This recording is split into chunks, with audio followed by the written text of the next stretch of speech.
because of the very reasons. It's not going to be a carte blanche.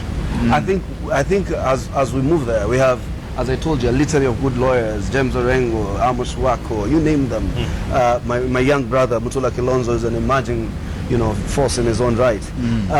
It's going to be a question of putting the necessary caveats.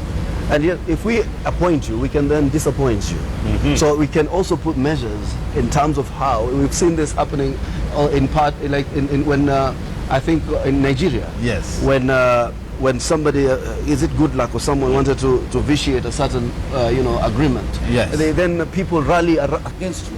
So I think there's a way in which these things can be made. You see, even when we vote. When he shouldn't have run. But these things can be, in fact, if we are saying it, these are things that are going to be in public. Yes, these are things that are going to be in public domain. Where's Jonathan today? Yeah, it's gone. So I think sometimes you cannot renege on the force of when he people should not have run. When Yardua died, actually, somebody from the north was expected to run. That unwritten rule of a Muslim Christian. But it was betrayed.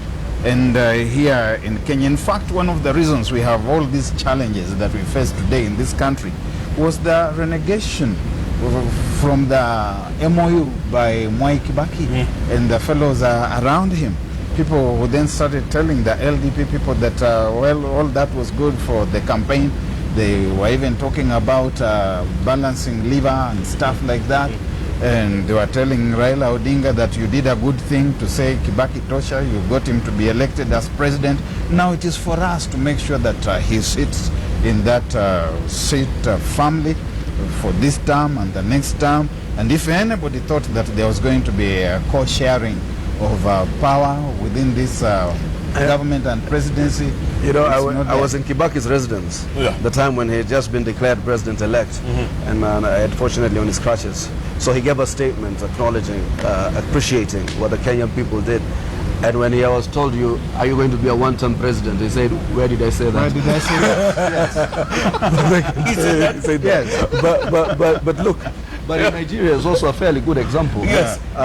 In Nigeria, it's a fairly good example where even because of the mismanagement of the country, good luck Jonathan could not post a simplistic theory. They just vote for me because I'm Christian. And it's I'm up against Muhammad Buhari, who's Muslim. Quite a number of Christian states, predominantly Christian states, also voted in large preponderance for Muhammad Buhari because they wanted to secure the heart and soul of Nigeria. Gentlemen, let me remind you, there's no African leader who's ever done that, what you say, one term other than the late great Nelson Mandela. No other. Salva Kiir said it and then turned around and said, I want another term. So that's not an accurate statement. You say no African leader. But I can tell you, others might want to follow in the path of greatness. That's what you wish. And I think that's what you wish. Sometimes in life, you need to be fairly naive to believe. Because if you're always coming with this mindset that this is a crooked, kind of society.